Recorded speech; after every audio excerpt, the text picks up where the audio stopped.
Est-ce que vous imaginez, vous voyez, vous, le prince Charles d'Angleterre, non, enfin, je sais pas le prince Charles, essayer le roi d'Espagne maintenant, écrire à des amis, il faudrait éradiquer le mauvais exemple de l'Ancien Testament dans le christianisme. Voilà.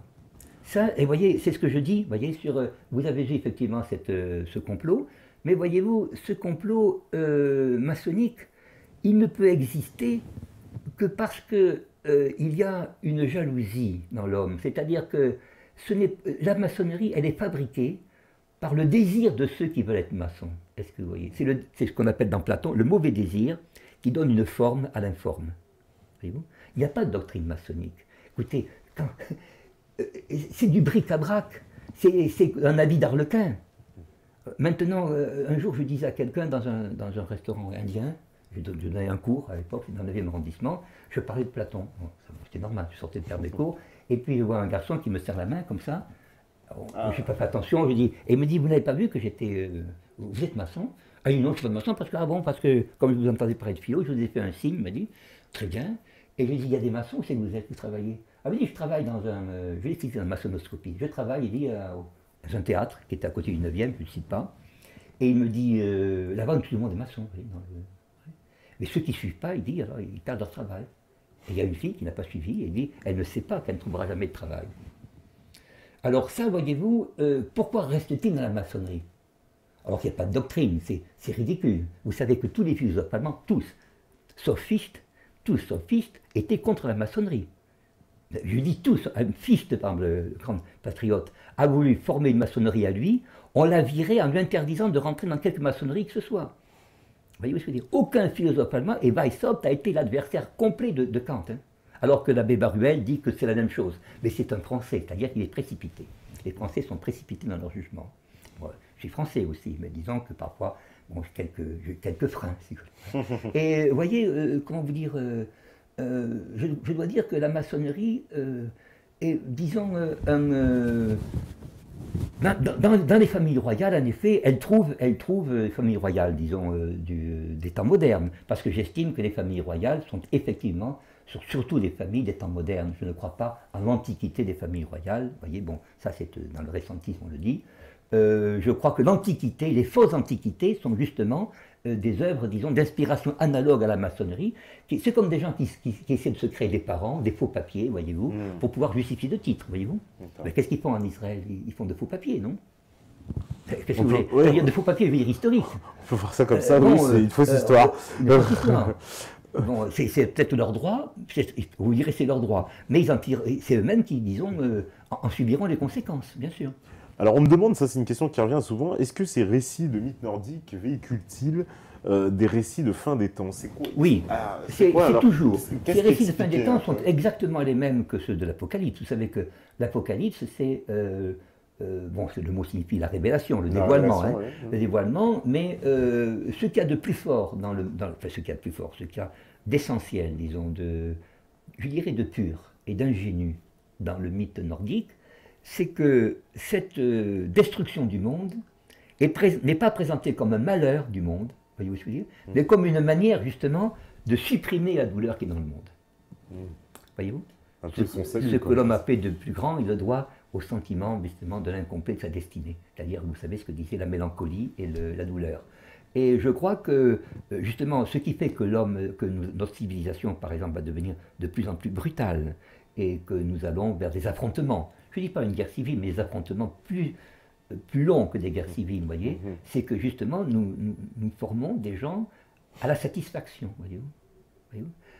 C'est-à-dire qu'on estime que j'ai le droit d'avoir ceci, je n'ai pas à apprendre ceci parce que je le sais déjà, je n'ai pas à m'abaisser à ceci, tout ceci me revient, je suis né ici pour être heureux. Non.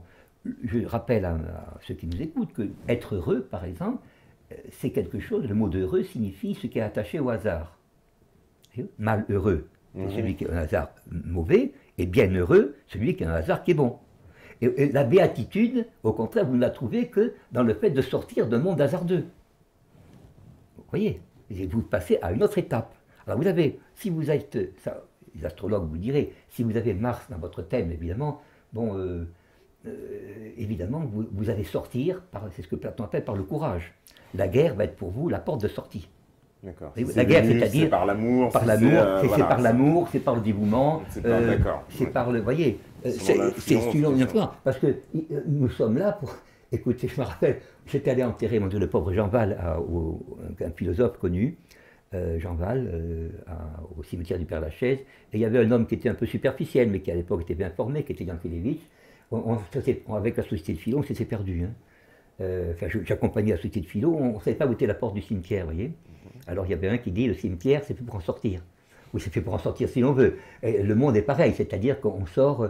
mais le culte des morts, par exemple, contre lequel est Daesh, le culte des morts, c'est justement l'idée que notre vie se continue dans l'au-delà. Voyez-vous? C'est-à-dire c'est que Leibniz le dit dans le principe de continuité.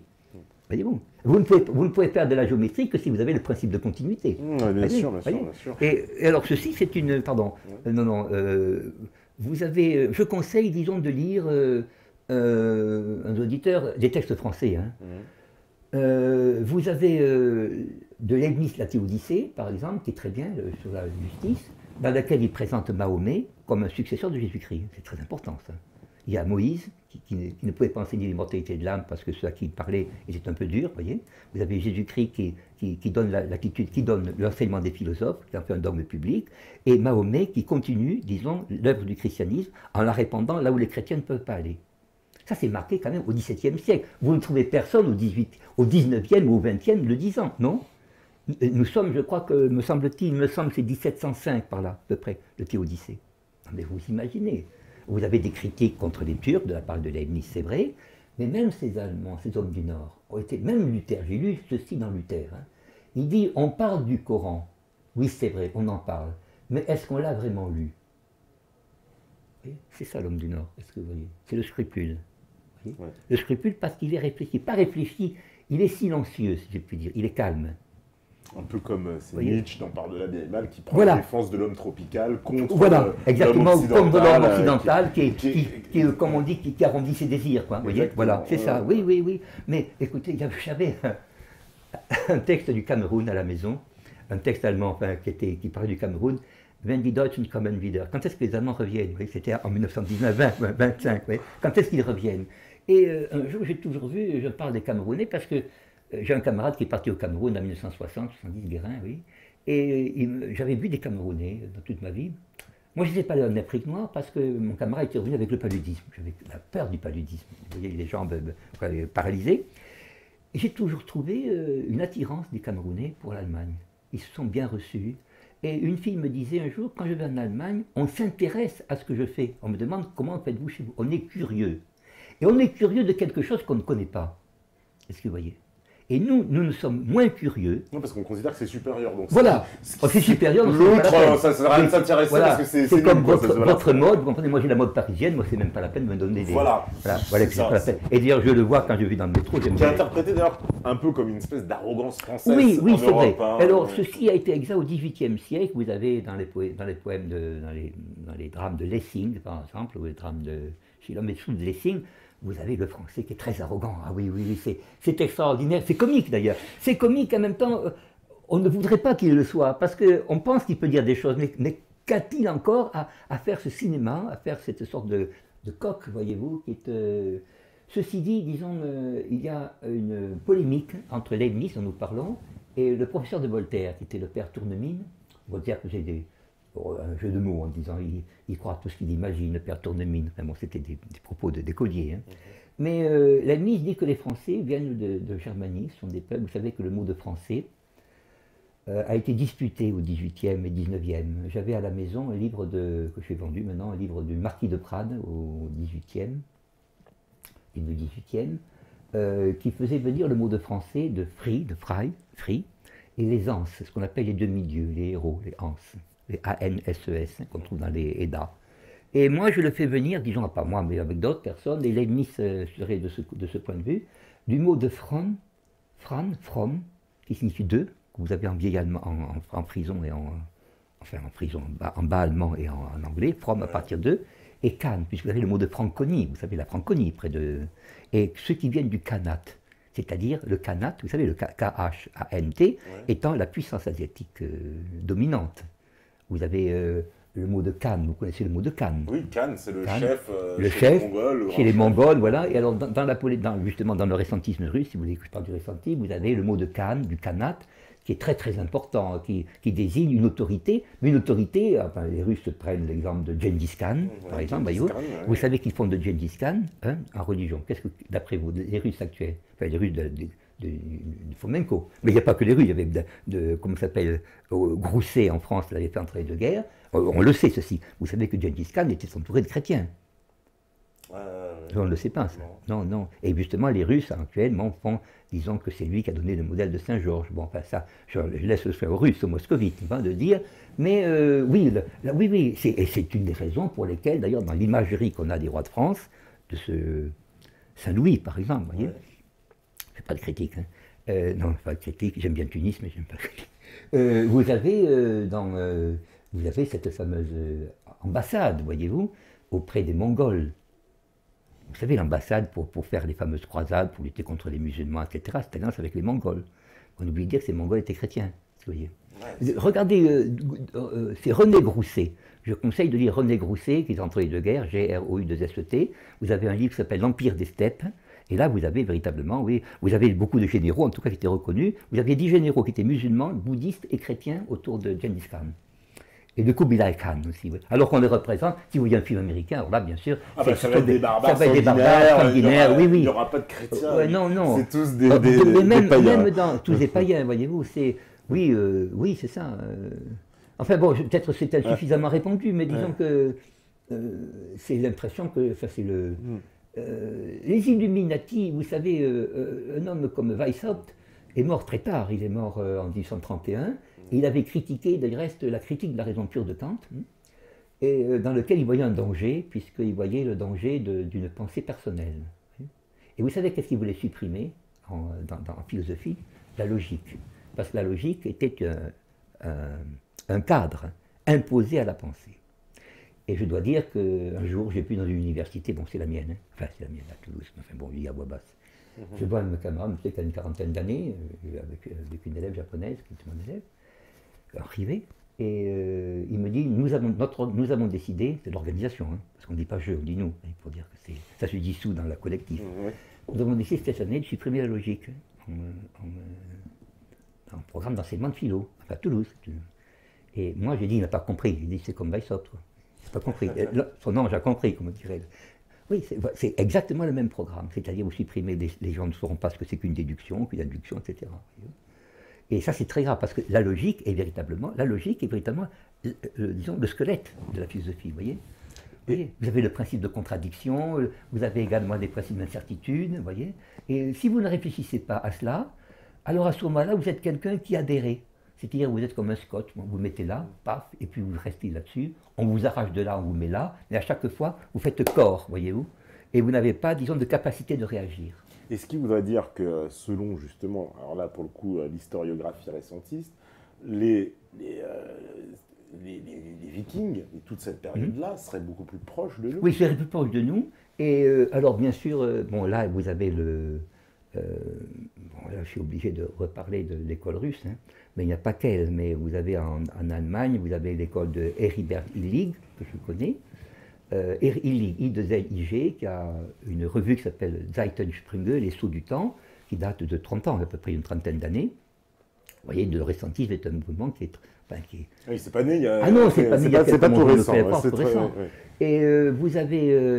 on pense qu'il s'agit justement de gens qui appartenaient à cet empire dont parle le professeur Fomenko, enfin le mathématicien Fomenko, en Russie. Je ne dis pas que j'adhère entièrement, mais il y a des choses que je comprends, d'autres que j'estime, mais bien sûr, on peut voir aussi différemment, mais il y a quand même, comme vous dire, un axe de pensée, un axe de recherche. Les recherches de Fomenko datent quand même de 1975, de 1975. Et il est certain que nous avions un empire, on pense qu'il y a eu un empire général dans le monde, vous voyez, à l'époque où l'homme était moins nombreux qu'aujourd'hui. Je ne sais pas moi, quand je dis par exemple qu'à la fin du 19e siècle, il y avait à peine 10 millions de gens en Perse, vous voyez. il y en a 80. Vous aviez à peu près...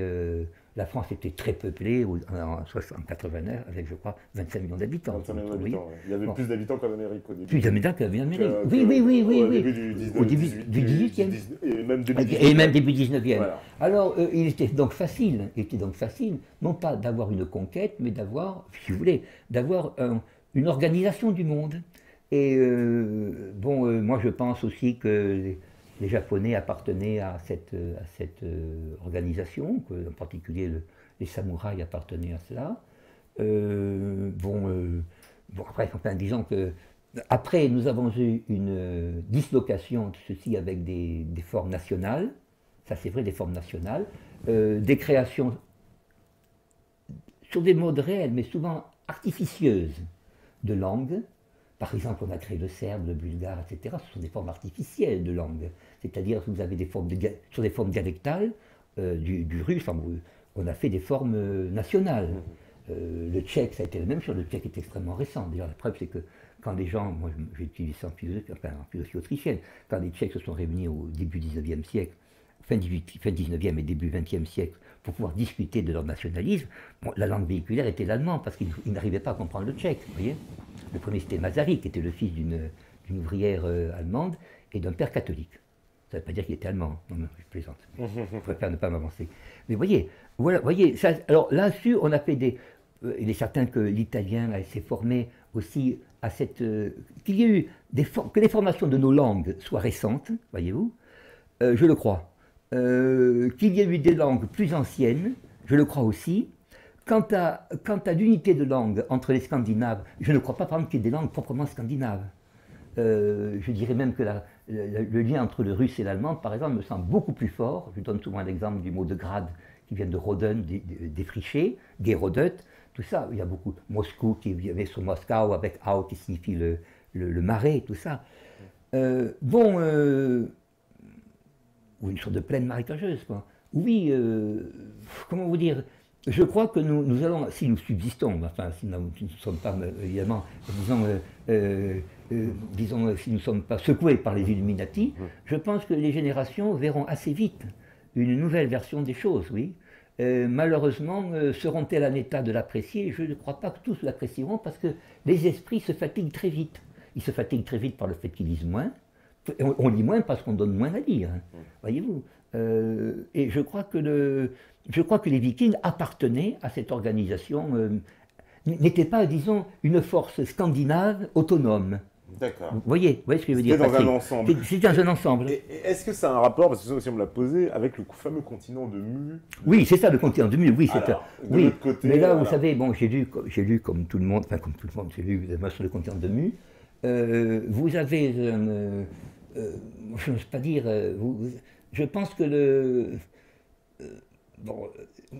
je vais reprendre un mot que l'on connaît, puisqu'on a parlé, le mot de l'Atlantide. Oui. Vous avez dans le mot Atlante, vous avez At et Land. Bon, ça, je parle vraiment pas en germanisme, parce que même le mot de germanisme me semble, disons, un peu pas exact, pas tout à fait précis. Vous avez le mot de At en vieux germain, j'ai lu un ouvrage, un dictionnaire de vieil allemand de 75, vous avez qui signifie près d'eux. Et Land, Atlant, ce qui signifierait près de la Terre. Et à ce moment-là, vous avez de l'Atlantide partout. Ben, si vous êtes près de la Terre, vous êtes sur l'Atlantide.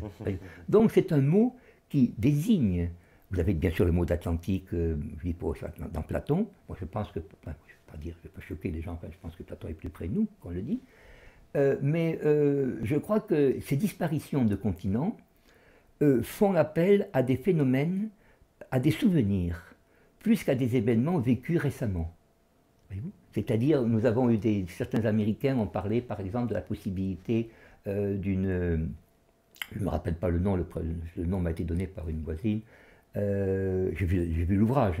On parle d'une explosion de la croûte terrestre, etc., d'une sorte de densité qui a fait qu'il y a eu, disons, un soulèvement de la Terre par des eaux intérieures, vous voyez. C'est-à-dire que ça ne serait pas de l'eau venant de l'extérieur, mais de l'eau de masse venant de l'intérieur de la Terre. Alors ceci, évidemment, pourrait Surtout qu'on a découvert un océan. Oui, oui, j'ai vu ça, il n'y a pas très longtemps. Il n'y a pas si longtemps, nouvelle tout ce qui est de plus officiel. Oui, oui, tout plaît, oui, oui, oui. Alors ça, je veux dire que de ce point de vue, la liberté américaine, par exemple, est sans mesure, quoi. Je dois dire qu'ici en France, ça ne paraît pas. Ça peut paraître en traduction, mais disons que les gens auraient peur de heurter ceci, de heurter cela. Oui, moi, je veux dire, ce continent de Mu me semble être, disons, plutôt un souvenir de quelque chose qui a... le souvenir, à mon avis, de la même catastrophe. Voilà. Pour moi, je ne cherche pas, par exemple, à localiser. De même que je pense que la localisation de l'Atlantide est vaine. Mais de dire que la Terre, par exemple, a connu un cataclysme, voilà. Ou un changement d'axe, etc., avec changement de climat, ça je le crois, oui, bien sûr. C'est plutôt cela, en tout cas qu'un châtiment divin, etc., puisque le châtiment divin, disons, Dieu aime la justice, c'est pas le châtiment. Quoi. Et puis on a retrouvé, c'est vrai, on fait référence à cette fameuse bague avec un sceau musulman, ça aussi, ça l'a un peu... Ah oui, en effet, oui. Qu'est-ce que vous en pensez, vous? Bah, ça démontre clairement qu'il y a eu en tout cas un lien entre les civilisations, ce qu'on pouvait pas... Vous savez, je me rappelle que quand le comte Gobineau a été ambassadeur en Suède, après avoir été à la délégation de Téhéran, il a beaucoup parlé, disons, des monnaies. Beaucoup de monnaies arabes qui étaient en Scandinavie, vous savez, ça me plaît. Et je dois souligner, simplement, j'apporte à peine pas cette précision, mais cette donnée, que ça paraît d'ailleurs dans une série d'articles sur le récentisme qui passait avec M. Rodolphe Mex, qui va passer maintenant, j'en suis la deuxième, il y a 7 épisodes. Je donne une image qui est dans Fomenko, au tome 4e de son œuvre historique, qui a été traduite en Angleterre. On voit les armures des tsars, une armure attribuée à Ivan le Terrible, mais parce que Ivan le Terrible serait, selon lui, la concrétisation de 4 tsars, réunis en un, avec des caractères arabes. Sur le casque, vous le verrez, enfin, c'est dommage que je ne l'ai pas, avec le casque, le poitrail, le casque vraiment très ouvragé. Alors, bien sûr, on est obligé de donner une réponse. On dit que comment c'est-il, bon, il n'y a pas d'Arabe qui était à la tête de la Russie, enfin, on ne pense pas. Mais on a dit que c'était acheté à Damas. Damas, non, tout était fabriqué dans l'Oural. Les canons, les canons avec caractère arabe. Oui. Alors ça, il faut voir Fomenko de près. Pour ça, je regrette qu'il ne soit pas traduit en français. Et il disait que l'arabe était utilisé comme langue très fréquemment en Russie. Bien. Je vais bien le croire. Et donc, s'il était utilisé en Russie, on peut le trouver également, bien sûr, dans le... Ah oui, on trouve ce casque, un casque, je pensais à Stockholm. Ce casque, disons, des arts, on en trouve un avec des caractères arabes au musée de Stockholm. Des caractères arabes, pas un seul caractère, c'est pas une signature, c'est véritablement une très belle calligraphie. Je me permets de dire, je n'en dis pas plus. Mais vous verrez d'ailleurs, si vous regardez, c'est pas du tout pour qu'on suive ce que je dis, mais si vous regarderez dans le deuxième épisode de Rodolphe Mex, MAX, donc sur Internet, vous verrez la photographie de ces casques et de cette... vous avez par exemple, bon, vous savez beaucoup de choses. L'étoile et le croissant, par exemple, dont on fait un symbole musulman, bon, c'était quand même un symbole qui était sur les églises chrétiennes. Pourquoi? Parce que l'origine est une origine qui est en deçà de l'islam et du christianisme. Évidemment. On dit que, bon, M. Mex, je crois, M. Mex dit que, Marie-Hès, pardon, dit que c'est un signe lié à Isis. Je le crois volontiers. Vous savez, je vais vous dire quelque chose, et je vous dis ça parce que, bon, je me suis sacrifié un peu, disons, à cette affaire à l'Iran, puisque dans la mesure où on a une finitude, si vous voulez. Mais quand j'ai vu en Iran les gens pleurer, disons, la mort de Hossein. Je l'ai dit à Ispahan, dans une réunion, il y avait beaucoup d'élèves, parce qu'il y a plus de filles que de garçons dans les signes de la fin des temps, peut-être dans l'enseignement. C'est exactement la même chose. Les filles habillées de noir qui se lamentent sur la mort, parce que je parle des taziers, ce qu'on appelle le tazier, c'est-à-dire qui sont le récit de la mort d'Hossein, ordonné par le calife. On ne peut pas ne pas penser quand même, je sais pas, on ne peut pas ne pas penser quand même à Isis en train de chercher les membres d'Osiris. les filles d'Isis rentraient couvertes de noir dans les maisons en se lamentant, en cherchant à restituer le corps. Alors, bon, on allait me dire, évidemment, représenter un film américain, ça devient quelque chose de rigolo, non? D'hystérique. Mais c'est quelque chose de profondément inscrit, voyez-vous, dans la, comment dire, pas dans la psyché, mais peut-être, disons, dans la constitution humaine, voyez-vous? Dans la constitution humaine, je le crois volontiers. Et vous savez, on a beau dire, par exemple, on parle de l'opposition entre le christianisme et l'islamisme. Le mot d'islamisme était un mot classique au XVIIIe siècle, hein. Mais ce n'est pas un mot péjoratif. Hein. Oui. Ah, je le dis bien. Bah, il avait son sens. Il avait son sens. Personne qui adhère aux idées de l'islam. Voilà. Point, quoi. Et vous avez quand même, on dit, bien sûr dans le Coran, on dit le Christ n'est pas mort, Jésus n'est pas mort, on a mis quelqu'un à sa place, Judas, etc., qui lui ressemblait très bien, voilà, parce que, oui, j'admets cela. Mais quand on voit la mort de Hussein, et que Mahomet, on fait dire à Mahomet dans la tradition sacrée que Hussein est de moi, puisque je suis le grand-père, et moi je suis de Hussein. Vous voyez, Hussein vient de moi, mais moi aussi je suis de lui. C'est-à-dire que c'est son sacrifice qui donne un sens à ce que je dis. Voyez-vous ? Et c'est une passion. Bien, si vous voulez, on jette la passion par la porte et rentre par la fenêtre. Ça me permet de dire ça, non ? Voyez ? Et parce que je crois que d'ailleurs, on a tort de parler de différence de secte entre sunnites et chiites. Disons que, comme dans un orchestre, ça forme une symphonie, si vous voulez. Vous ne pouvez pas être entièrement... dans l'orchestre, vous ne pouvez pas être entièrement derrière les cordes, entièrement derrière les cuivres, si vous voulez. Voyez ? Mais vous avez... Le propre de l'orchestre n'est pas de plaire au public, c'est de former une unité. Voyez ? Donner au public la notion d'unité, à travers un chaos apparent. Voyez ? Et je crois qu'il y a véritablement un orchestre du monde. Ça, c'est un Allemand qui s'appelle von Uexküll. Il a dit... il dit que la nature ressemble à une main invisible sur un piano, voyez. Mais je pense que, vous voyez, aujourd'hui, nous sommes amenés à diviser le monde, beaucoup, à opposer. Et on oppose pour détruire, c'est-à-dire pour neutraliser. Et parce que ce qui nous manque pour échapper à cette attaque, c'est justement une énergie intérieure. Je pense que l'idéal nordique a été un modèle d'énergie. Et je crois que si le nordisme s'exprime beaucoup par des mythes, par, disons, une certaine imprécision, par une certaine, imprécision que n'aimaient pas les classiques, comme Maurras, bien sûr, une imprécision, l'imprécision est dans la vie elle-même. Écoutez, est-ce qu'on est vraiment sûr de nous connaître? Sommes-nous sûrs de nous connaître nous-mêmes? Sommes-nous sûrs véritablement de connaître le fond de gens qui vivent avec nous, même dans l'intimité? Non. On n'est pas sûr. Et c'est justement cette incertitude qui fait qu'on continue de vivre ensemble, non? Bien d'accord. Et bien sûr, ceci a une fin. Parce qu'à la fin, disons, il y a une certaine insatisfaction.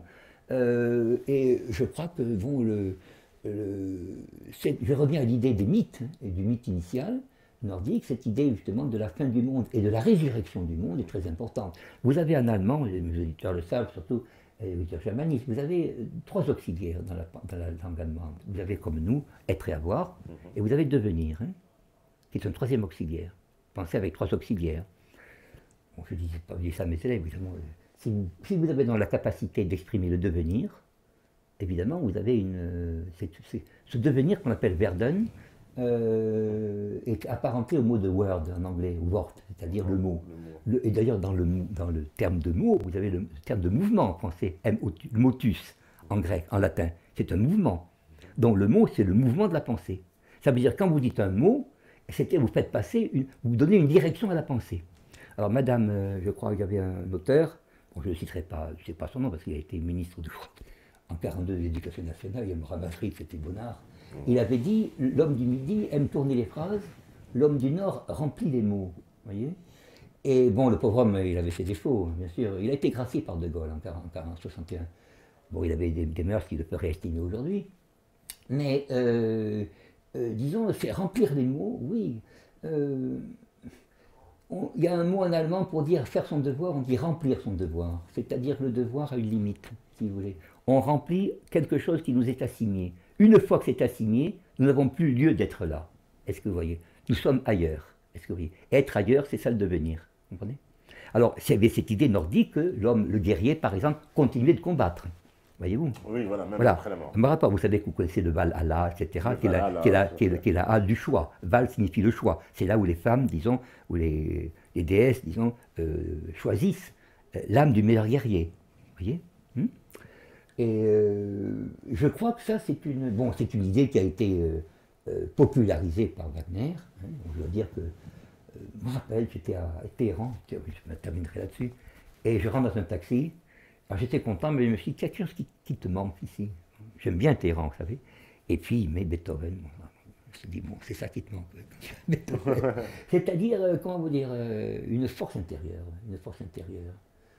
Ça, c'est une chose qui est qui est immortelle, si vous voulez.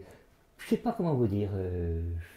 Je crois que, en fait, le mythe nordique, c'est en réalité, disons, c'est l'origine, c'est le modèle, le premier modèle de ce que nous appelons une mythologie. Voilà. Voilà. C'est ce que je vais vous dire. Et placé sur ça, qu'on va retrouver les points communs avec les autres. Voilà, exactement. Jusque dans les religions les plus. Jusque dans les religions, oui, voilà, exactement. C'est là qu'on trouve le point commun. Et c'est étonnant que les Allemands, en réfléchissant sur eux-mêmes, voyez-vous, aient en réalité donné une clé de compréhension au monde. Voyez-vous? Voyez, ça c'est très important. Il parle dans le mot de monde, disait Leibniz, en allemand c'est Welt. Pourquoi c'est Welt? Il disait il y a le mot de will en anglais, will, qu'on appelle la roue. C'est la roue en anglais. C'est la roue. Et alors vous avez la roue du monde, oui.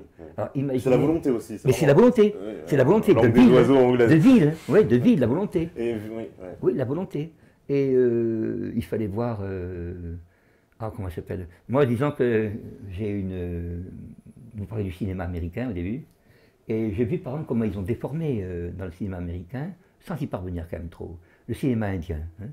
Pendant des années, quand j'étais près de Nation, à Havron, je quittais mon lycée du Nord, et j'allais voir des films indiens. J'en ai vu peut-être 300, avec Hema Malini, Prem Chopra, etc., Amitabh Bachchan. Et vous aviez justement une perspective cosmique. Dans beaucoup de films, il y avait le mythe, par exemple, du déluge, avec le couple qui sort du déluge, voyez-vous. C'est-à-dire que nous sommes là, comment vous dire, quand nous aimons quelqu'un et que nous produisons quelque chose, nous le produisons sur fond de néant. Est-ce que vous voyez? C'est-à-dire que nous ne sommes pas là pour continuer quelque chose. Nous sommes là pour poursuivre ce qui en arrière de nous, s'est retiré. Voyez-vous? Ça, vous le voyez souvent avec la mort des parents, par exemple. Je crois que c'est Fils qui dit que si on a des descendants, on rentre dans l'histoire, vous voyez. Et c'est ça, dans le discours de la nation allemande. Et le propre de la descendance n'est pas de nous continuer. Le propre de la descendance, c'est de nous faire rentrer dans un cycle historique, voyez-vous. Mais en réalité, le couple ou la création est toujours neuf, voyez-vous. Et s'il est neuf, c'est qu'il est sur fond de chaos. Le chaos, non pas comme un désordre, mais comme une impulsion de l'ordre. Est-ce que vous voyez? Ça, c'est très important. Dans la musique, je me permets de dire, dans la musique de Wagner, vous avez cette opposition, cette forme, vous avez une disharmonie à côté d'une harmonie, vous voyez? Et les meilleurs interprètes sont ceux, je ne sais pas, ce soit Kurt Wengler ou autre, dont le père n'était pas récentiste, le père était au contraire très grand helléniste, architecte, archéologue. Donc vous avez, voyez-vous, cette réflexion.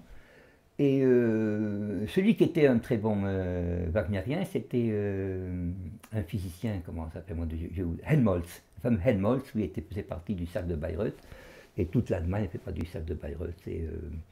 Pour moi, je dois dire que, oui, j'ai beaucoup de défauts, mais le meilleur de mes défauts, c'est justement pas ce culte du Nord, mais disons cette reconnaissance que nous devons avoir envers le Nord, voyez-vous. Je crois que si le monde subsistera à travers le chaos, voyez-vous, si l'ordre arrivera à dominer le chaos et même à en faire une force, voyez-vous, je pense que c'est aussi à cause des mythes du Nord.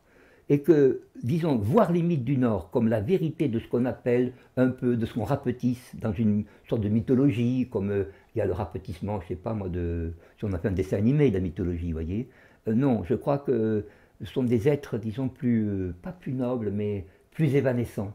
Ce sont des êtres qui sont à la fois du ciel et de la terre, voyez-vous, alors que notre mythologie du Sud est vraiment trop terrestre, voyez-vous. C'est pour ça que le christianisme, justement, a été aperçu par le Nord comme étant une lutte contre l'étroitesse de la mythologie du Sud. Est-ce que vous voyez? C'est ça qui serait... Le christianisme est, en apparence, disons, je dis en apparence, sorti du Sud, voyez, en apparence sorti du Sud, mais, disons, il a essaimé le plus, en tout cas en métaphysique, dans le Nord. Ben oui, écoutez, je ne sais pas moi, Albert le Grand, comment s'appelle-t-il, Maître Eckhart, sont des mystiques qu'on ne trouve pas dans le Sud. Non, on ne le trouve pas dans le Sud, pas possible. C'est pas possible, voyez-vous. Ouais. Et même l'architecture, disons écoutez, Gradman, par exemple, en Allemagne, a travaillé sur Saint-Thomas, comme jamais aucun Français ni aucun Italien a travaillé. Et alors pourquoi? C'est ça que je demande. Pour moi, c'est un mystère que le Nord. C'est pour ça que je m'intéresse à ce mythe, voyez-vous. Mais eux-mêmes en parlent comme d'une vision supérieure, mais qui a un degré de réalité. C'est-à-dire qu'il ne faut pas voir ça comme simplement une fable. Hein. Il faut voir qu'il y a un degré de réalité, et que ce degré de réalité, nous l'apercevons encore dans les résultats.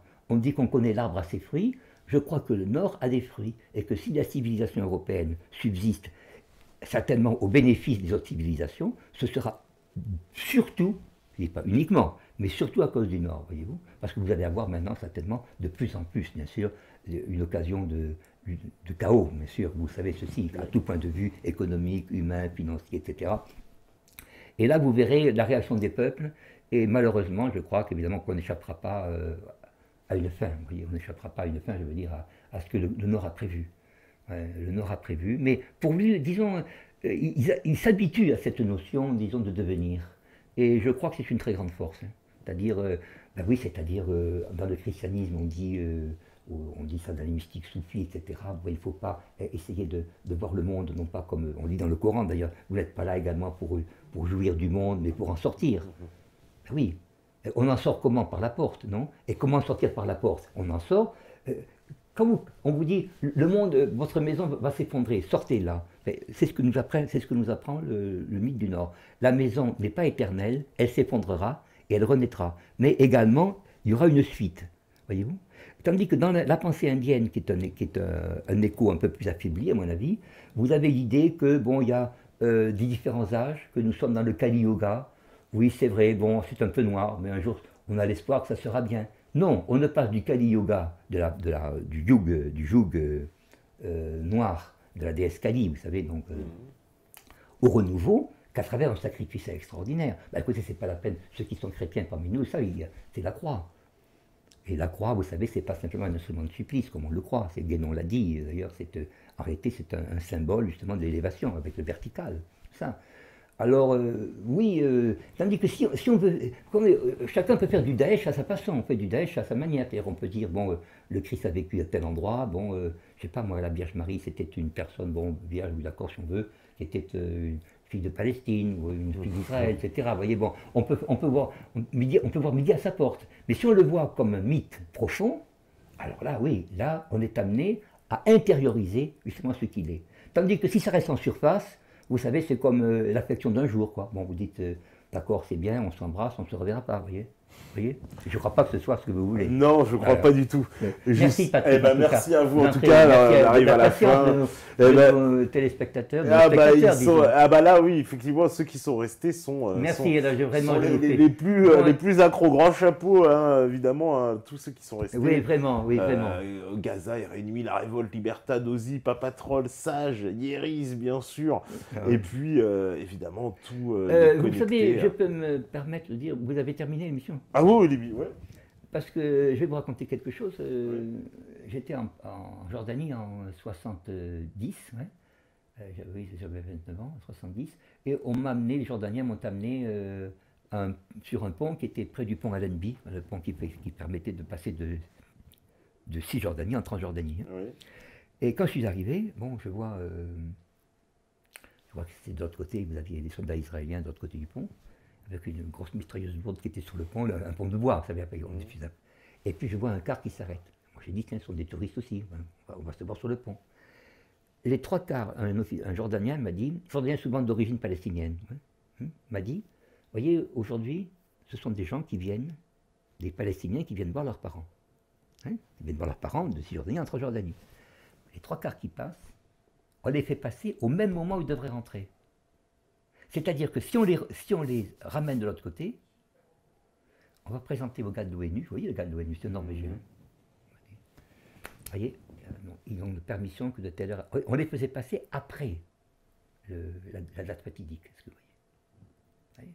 Alors, pas tous, mais il m'a dit cette fois-ci, il y en a à peu près, il m'a dit 4 sur 7. 4 sur 10. Et c'est une façon quoi de pouvoir Eh ben, empêcher l'accès au territoire? une personne de virer malgré soi. Et j'ai attendu ça, j'ai connu ça en 70. Et puis pendant la guerre d'Irak, donc vous voyez, c'était la première guerre de 97, mais, pas 2000, la première guerre, pas la deuxième, oui, la première. 91. Et de 91, eh bien, j'ai vu un reportage également sur la traversée, ça a continué. Je veux dire, c'est quand même odieux de penser que ça se passe, mais que ça ne soit pas dénoncé. Est-ce que vous voyez? Ouais. Moi, je l'ai vu, bon, je l'ai écrit, et quand j'ai écrit cela, on m'a dit, ah ben non, il y a septembre noir, c'est passé, vous avez passé, bon, d'accord.